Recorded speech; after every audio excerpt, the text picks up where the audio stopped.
अरे बेट्यानो, इतक्या लवकर मी काय जात नसतो तुम्हाला सोडून. हा, मला बी अजित पवार म्हणतात.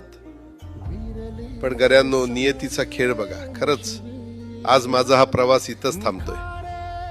मी नेहमी म्हणायचो राजकारण आपल्या जागी आहे, पण काम महत्वाचं.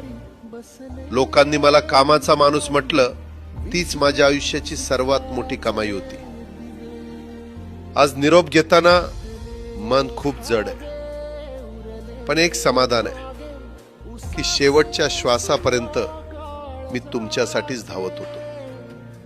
मी तुम्हाला शब्द दिला होता, जोपर्यंत माझे हातपाय चालतात तोपर्यंत तुमचं भलं करण्यासाठी मी झटत राहील.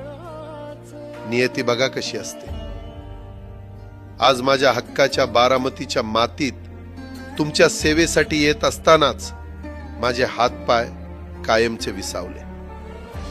पण मला अभिमान वाटतोय की मी रिकाम्या हाताने नाही, तर तुमच्या कामाची फाईल छातीशी धरूनच या जगाचा निरोप घेतोय. शेवटच्या क्षणीही माझ्या डोळ्यासमोर फक्त तुमचा चेहरा होता. माझा स्वभाव थोडा रोखठोक होता. कधी कुणावर ओरडलो असेल, कुणाचं मन दुखावलं असेल, पण माझ्या त्या रागामागे फक्त एकच तडफड होती की माझ्या सामान्य माणसाचं काम झालं पाहिजे.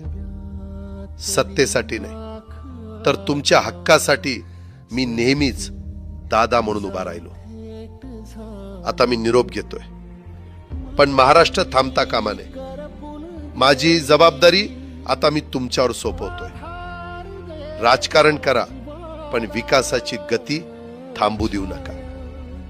जाता जाता माझ्या शैलीत डोळे पुसून शेवटचं सांगतो, आता रडत बसू नका. उठा आणि कामाला लागा. माझा महाराष्ट्र आपल्याला अजून खूप पुढे न्यायचा आहे. तुमचाच कामाचा माणूस अजितदादा पवार. सुटले धागे उरले मागे उसासे